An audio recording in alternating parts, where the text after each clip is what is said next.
Good morning student.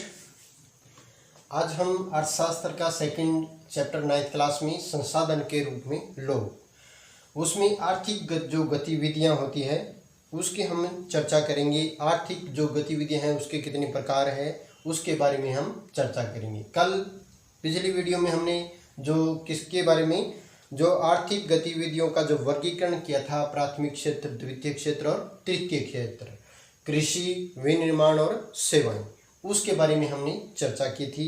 तो उन्हीं से संबंधित जो दो प्रकार है आर्थिक गतिविधियां, यानी विभिन्न प्रकार की जो गतिविधियां होती है वो किसके माध्यम से होती है। तो जो गतिविधियां होती है आर्थिक, वो होती है, एक तो होती है बाजार क्रियाएं, बाजार क्रियाएं, और दूसरा होता है गैर बाजार क्रियाएं, गैर बाजार क्रियाएं, यानी जो बाजार के अंतर्गत आती है और दूसरा जो गैर बाजार के अंतर्गत आती है। अब देखिए, जो बाजार क्रियाएं जो होती है वो किसकी जो गतिविधियां होती है, बाजार क्रियाओं के अंदर जो गतिविधियां होती है वो होती है कंपनी की गतिविधियां। किसकी होती है? कंपनी से संबंधित जो है वो गतिविधियां होती हैं। इसमें जो उत्पाद और सेवाओं की क्या होती है? बिक्री। किसका होता है? जो उत्पाद बनाए जाते हैं, यानी उपभोग के लिए जो वस्तुएं बनाई जाती हैं, बाजार में बेचने के लिए जो वस्तुएं बनाई जाती हैं, उत्पाद और सेवा, यानी जैसे माल को एक स्थान से दूसरे स्थान तक ले जाना, कृषि क्षेत्र यानी जो प्राथमिक क्षेत्र है वहाँ से सेवा क्षेत्र के द्वारा यानी तृतीय क्षेत्र के द्वारा किसी भी प्रकार का जो उद्योगों यानी विनिर्माण के द्वारा बना हुआ जो उत्पाद होता है वो बाजार तक लेकर आना। तो ये कहलाते हैं, क्या होते हैं? प्राथमिक क्रियाओं के अंदर जो एक कंपनी के माध्यम से की जाती है। इसमें जो क्रियाएं हैं वो क्या है? विज्ञापन की बिक्री, विज्ञापन, बिक्री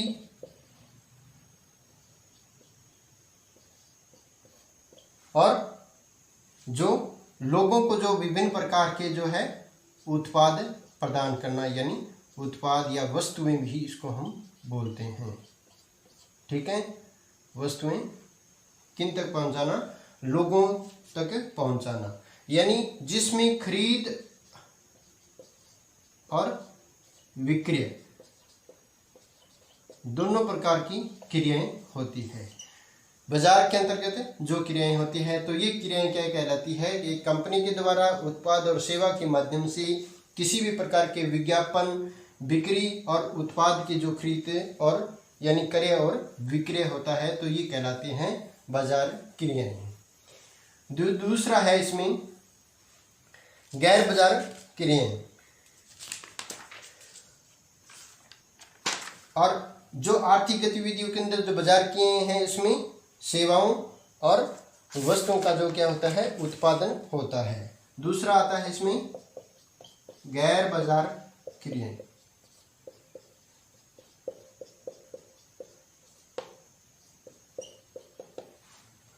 देखिए, जो गैर बाजार क्रियाएं होती हैं ये जो होता है उत्पादन की क्रियाएं होती है और उपभोग के उत्पादन के लिए किया जाता है।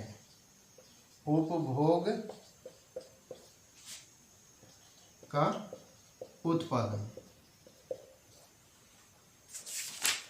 उपभोग के उत्पादन से क्रियाएं होती है। और ये जो क्रियाएं होती है वो प्राथमिक उत्पादों का क्या करती है? जैसे कच्चा माल है, कच्चा माल है, उसको क्या किया जाता है? प्रसंस्करण, प्रसंस्करण का मतलब क्या होता है? उसको शुद्ध करना, उसको परिष्कृत करना, ये क्या कहलाता है? प्रसंस्करण कहलाता है। यानी जो कच्चा माल जो बाजार तक हम लेके आते हैं या विनिर्माण तक हम उद्योगों तक लेके आते हैं, उसमें कुछ क्या होती है? अशुद्धियाँ होती है। जैसे एग्जाम्पल के तौर पर हम देखें तो जैसे दालें हैं, देखिए, जब खेतों से यानी जो अनाज हम दालों के रूप में बाजार तक लेके आते हैं, तो बाजार में उसको पैकिंग करने से पहले यानी विक्रय के लिए तैयार करने से पहले उसको क्या किया जाता है, साफ किया जाता है, उसको छांटा जाता है, ताकि उसमें जो अशुद्धियाँ होती है उसको अच्छी तरह से निकाला जा सके। विभिन्न प्रकार के जो दालें होती हैं या जो अनाज होते हैं जो सीधे रूप में बाजार के अंदर बेचे जाते हैं, उसको भी क्या है, पहले शुद्ध किया जाता है। कुछ ऐसे भी है जिनको धोना जरूरी होता है, कुछ ऐसे भी है जिनको अलग अलग करना जरूरी होता है। तो उन सबसे जो महत्वपूर्ण है वो क्या है, इसका उन क्रियाओं की यानी जो अनाज का जो उत्पाद है या विभिन्न प्रकार के जो उत्पाद है वो क्या करना है, परिष्कृत या शुद्ध करना जाना जाता है। और जो गैर बाजार क्रियाएं होती है वो क्या है, लाभ के उद्देश्य से होती है। क्या करती है, लाभ को बढ़ाती है या आय का जो है वो उत्पादन करती है, आय उत्पादन करती है। जैसे हमारी जो स्थिर भूमि है, स्थिर जो पूंजी होती है, स्थिर पूंजी, ये भी क्या है, एक लाभ के उद्देश्य से होती है। स्थिर जो खाते हैं उसमें क्या है, उत्पादन इसका किया जाता है। प्राथमिक उत्पादों के उपभोग और प्रसंस्करण संपत्तियों का जो सब लेखा जोखा, किसके लिए, सब लेखा जोखा किया जाता है अपने लाभ के लिए, जो है इस क्रियाओं के अंतर जो वस्तुएं हैं या सेवाएं हैं वो की जाती है। तो ये दो प्रकार की क्रियाएं थी, बाजार क्रियाएं और दूसरा है गैर बाजार क्रियाएं। बाजार क्रियाएं जो किसी भी माध्यम यानी सेवा के माध्यम से बाजार तक वस्तुओं और सेवाओं को लेकर आना, उसमें जो मुख्य भूमिका किसकी होती है, कंपनी की, जो किसी चीज़ का निर्माण कर रही है। इसके अलावा जो आय का उत्पादन करती है, स्थिर पूंजी है, उससे जो प्राप्त आय होती है अपने लाभ के उद्देश्य से जो कहती है वो क्या होती है, गैर बाजार क्रियाएं होती हैं।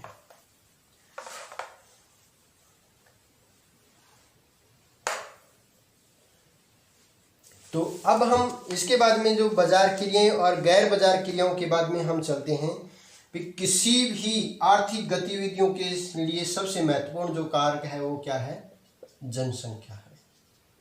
क्या है, जनसंख्या जो है वो क्या है, एक महत्वपूर्ण कारक है। क्योंकि बिना किसी जनसंख्या के यानी जब तक कोई भी उत्पाद खरीदने वाला यानी उपभोग के लिए जो वस्तुओं का क्रय नहीं करेगा, तब तक कोई भी बाजार क्रियाएं जो है वो संभव नहीं होती। ना वो बाजार क्रियाएं संभव होगी, ना उसे गैर बाजार क्रियाएं संभव होगी। लेकिन जनसंख्या के अंदर क्या है, विभिन्न प्रकार के जो माध्यम होते हैं जो हमारी विभिन्न प्रकार की आय को भी बढ़ाती है, इसके साथ साथ विभिन्न प्रकार की जो है वो जानकारी भी प्रदान हमें करती है। वो जानकारियां क्या होती है, देखिए, यह सबसे पहले हम देखें जैसे साक्षरता जो दर होती है, दर, और स्वास्थ्य,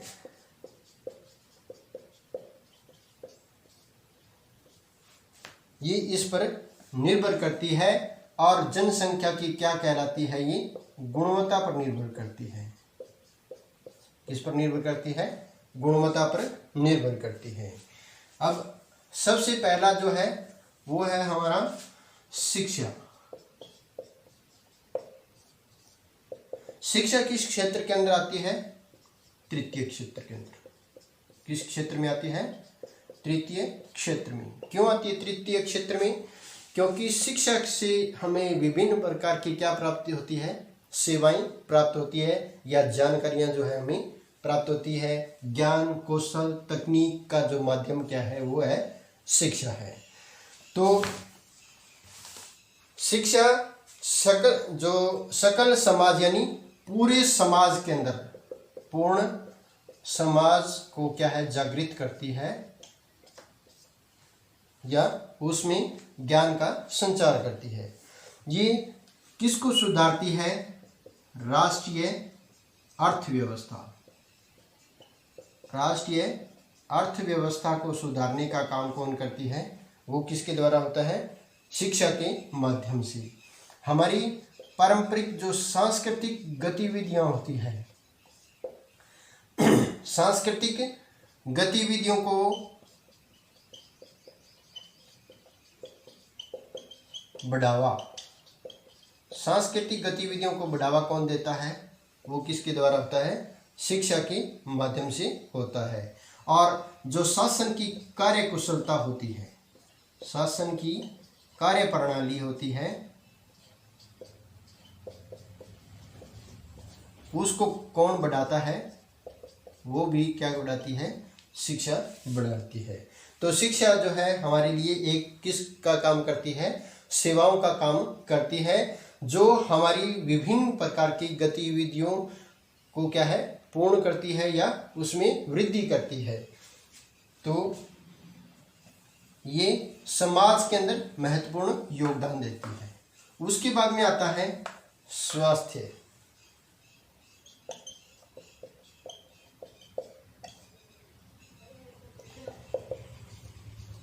देखिए, स्वास्थ्य के अंदर जो है, क्योंकि किसी भी व्यक्ति का जो स्वास्थ्य है वो सबसे महत्वपूर्ण माना जाता है। स्वस्थ जो व्यक्ति है वो एक अच्छे समाज की पहचान होती है, क्योंकि किसी भी व्यक्ति का जो स्वास्थ्य है उसे अपनी क्षमता को प्राप्त करना होता है, अपनी क्षमता को प्राप्त करने और गतिविधियों से लड़ने, क्षमता प्राप्त करने और परिस्थितियों या फिर इसको हम बोल देते हैं विभिन्न प्रकार की गतिविधियों से लड़ने की जो है वो शक्ति प्रदान करता है। ठीक है, वो क्या करता है? शक्ति प्रदान करता है। अब जैसे अभी हाल ही के अंदर जो एक महामारी है जिसे क्या बोला जाता है? कोरोना। और ये कोरोना इससे कब हम मात दे सकते हैं? जब किसी व्यक्ति का जो स्वास्थ्य है वो क्या है? अच्छा है। अच्छी यानी इम्यूनिटी जो पावर होती है जो किसी व्यक्ति की वो अच्छी है, तो हम इस बीमारी को मात दे सकते हैं या इससे हम बच सकते हैं। तो इसी प्रकार कोई भी जो व्यक्ति है उसका स्वास्थ्य है वो सबसे महत्वपूर्ण है। देखिए, कोई भी जो जनसंख्या या अस्वस्थ जो व्यक्ति होता है वो संगठन के लिए क्या हो जाता है? किसी भी संगठन के लिए क्या बन जाता है? बोझ बन जाता है। बोझ क्यों बन जाता है? क्योंकि जो अस्वस्थ व्यक्ति होता है उसमें एक तो विभिन्न प्रकार के जो खर्चे हैं या आय का जो अधिकांश भाग है वो क्या है? बीमारी के तौर पर यानी उसकी इलाज के दौरान चला जाता है। इसके साथ साथ उस पर जो सेवाएं करने वाले होते हैं वो भी क्या है? एक प्रकार से उस पर बोझ बन जाते हैं। तो स्वस्थ व्यक्ति जो है वो सबसे महत्वपूर्ण है, और जो स्वास्थ्य है किसी भी व्यक्ति के लिए वो उसकी एक अचल संपत्ति के रूप में माना जाता है, यानी महत्वपूर्ण जो संपत्ति के रूप में स्वास्थ्य को ही माना गया है। तो ये दो क्रियाएं थी, शिक्षा और स्वास्थ्य। अब हम आते हैं इसके बाद में, जैसे आर्थिक गतिविधि में जो जनसंख्या जो महत्वपूर्ण है, और जनसंख्या जितनी ज़्यादा वृद्धि होगी उतनी प्रकार की हमारे सामने जो सेवाएं हैं, और सबसे महत्वपूर्ण बात माने तो हम किसकी मानते हैं? बेरोजगारी की। बेरोजगारी की जो समस्या होती है वो किसी भी राष्ट्र के लिए सबसे महत्वपूर्ण होती है, क्योंकि ये किसी राष्ट्र को एक विकसित देश, अलग विकसित देश और विकासशील देश बनाने में क्या है? सहयोग करती है। जिस क्षेत्र के अंदर जो बेरोजगारी ज़्यादा होगी वो देश क्या होंगे? अल्प विकसित देश होंगे, क्योंकि उनके पास अपनी आर्थिक व्यवस्था को सुधारने का जो साधन है उनके पास नहीं होता। और जहाँ पे शिक्षा, स्वास्थ्य और जो सेवाएं होती है वो भी अच्छी होती है, तो बेरोजगारी जिन क्षेत्रों के अंदर नहीं होती, अच्छी रोजगार है, वो किसी भी देश को क्या बनाते हैं? विकसित देश बनाते हैं, जो एक महत्वपूर्ण विकास का साधन कहलाता है। तो देखिए बेरोजगारी जो होती है, बेरोजगारी सबसे पहले हम ये देखते हैं कि बेरोजगारी है क्या। देखिए ऐसी स्थिति जब लोग काम करने के लिए तैयार हैं, ठीक है, कार्य के लिए तैयार है, लेकिन उन्हें काम नहीं मिलता, उन्हें काम या कार्य नहीं मिलता, वो क्या कहलाता है, बेरोजगारी कहलाता है। समझ में आया भी? कोई भी व्यक्ति अपने जो आय के साधन जुटाने के लिए काम करने के लिए तैयार है, लेकिन एक काम करने के लिए तैयार होते हुए भी जब किसी व्यक्ति को कार्य नहीं मिलता हो, किसी भी प्रकार का जो है काम नहीं मिलता हो, तो वो क्या हो जाता है, बेरोजगार हो जाता है। यानी उसको अपना आय का जो उत्पादन करने के लिए किसी भी प्रकार की जो है सहायता प्राप्त नहीं होती या उसे काम नहीं मिलता, तो ये क्या कहलाता है, बेरोजगार कहलाता है। हमारे यहाँ जो ग्रामीण जो बेरोजगारी होती है वो क्या होती है, ग्रामीण और शहरी, दो प्रकार की जो है बेरोजगारी वो होती है। अब हम देखते हैं भी जो ग्रामीण बेरोजगारी वो क्या है। अब देखिए ग्रामीण जो गतिविधियां होती है बेरोजगारी के अंदर,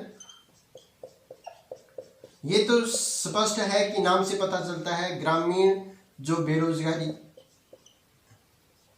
यानी गांव के अंदर जो बेरोजगारी पाई जाती है, ठीक है, गांव के अंदर जो बेरोजगारी पाई जाती है वो क्या है, ग्रामीण बेरोजगारी कहलाते हैं।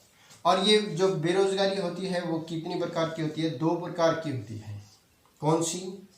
एक तो होती है मौसमी बेरोजगारी, मौसमी बेरोजगारी, और दूसरा होता है प्रच्छन्न बेरोजगारी। कौन सी होती है? प्रच्छन्न बेरोजगारी।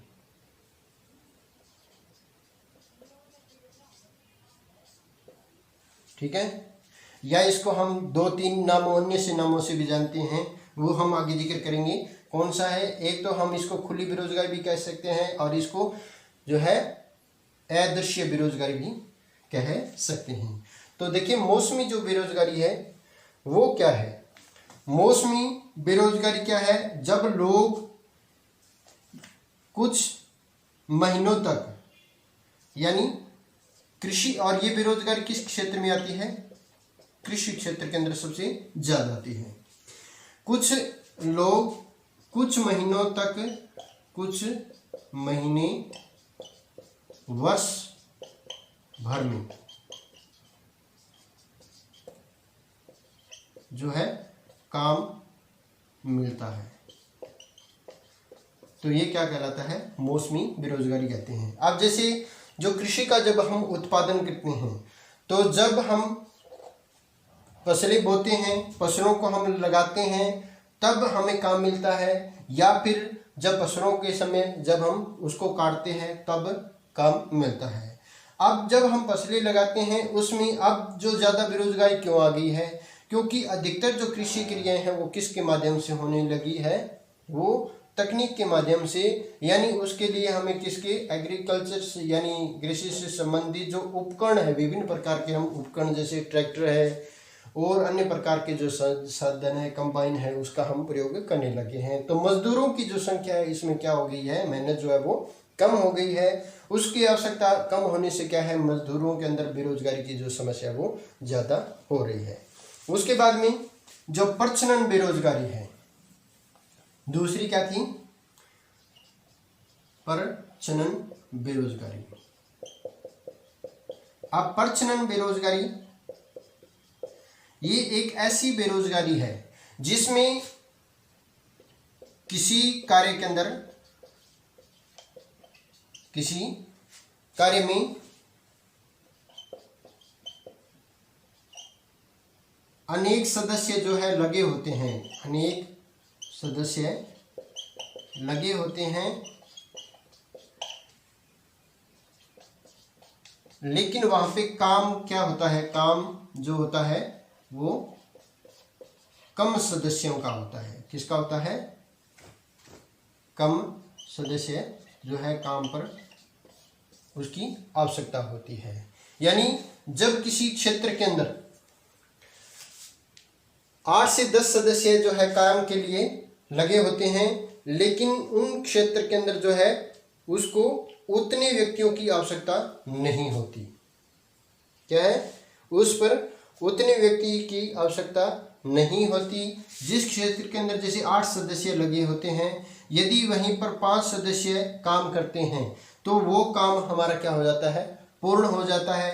तो अब 8 में से 3 जो व्यक्ति है वो क्या है, अतिरिक्त व्यक्ति है। क्या है, अतिरिक्त व्यक्ति है।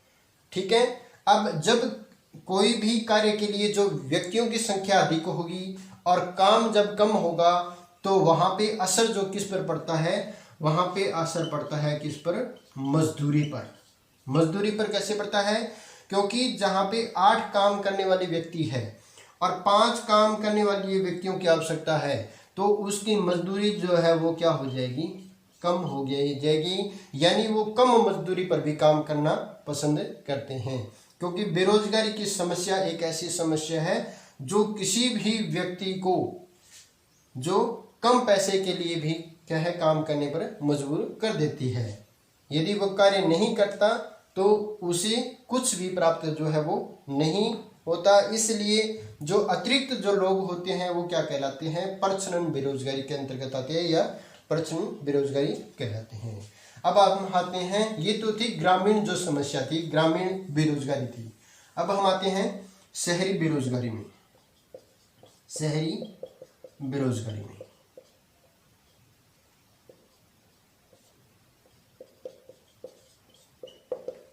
अब जो शहरी बेरोजगारी है वो सबसे जो महत्वपूर्ण है वो क्या है, शिक्षा की। शिक्षा या शिक्षित जो बेरोजगारी है वो जाते हैं। क्या है, जब लोग प्रशिक्षित या जो कौशल प्राप्त करते हैं, यानी जो लोग पढ़े लिखे हैं उनको तो क्या मिल जाता है, रोजगार मिल जाता है, उन्हें तो काम मिल जाता है किसी भी कार्यालय के अंदर। लेकिन जो अनपढ़ होते हैं वो क्या हो जाते हैं, बेरोजगार हो जाते हैं। और जो अनपढ़ होते हैं उनके लिए जो क्या है, थोड़ा बहुत जो काम होता है या ठेला का काम जो होता है वो काम वो करते हैं, या अन्य जो कार्य है साफ सफाई का जो काम है वो मिल जो है करते हैं। लेकिन जो लोग शिक्षित है वो क्या है, उन्हें काम है वो अच्छा मिल जाता है। इसलिए ये क्या कहलाती है, शहरी बेरोजगारी है। शहरी बेरोजगारी वो क्या है, शिक्षित जो बेरोजगारी है वो किसके अंतर्गत आती है, शहरी बेरोजगारी आते हैं। तो ये थी हमारी जो आर्थिक बेरोजगारियों, आर्थिक गतिविधियों के अंदर जो बेरोजगारी थी जो ग्रामीण और शहरी थी। इसके अंदर शिक्षा और जो स्वास्थ्य का क्या महत्व है और इन क्षेत्रों के अंदर जो बेरोजगारी है वो किस प्रकार होती है, तो इसका जो है समाज पर क्या प्रभाव पड़ता है, यानी बेरोजगारी का जो है प्रभाव है वो हम अगली यानी नेक्स्ट वीडियो के अंदर करेंगे। Thank you.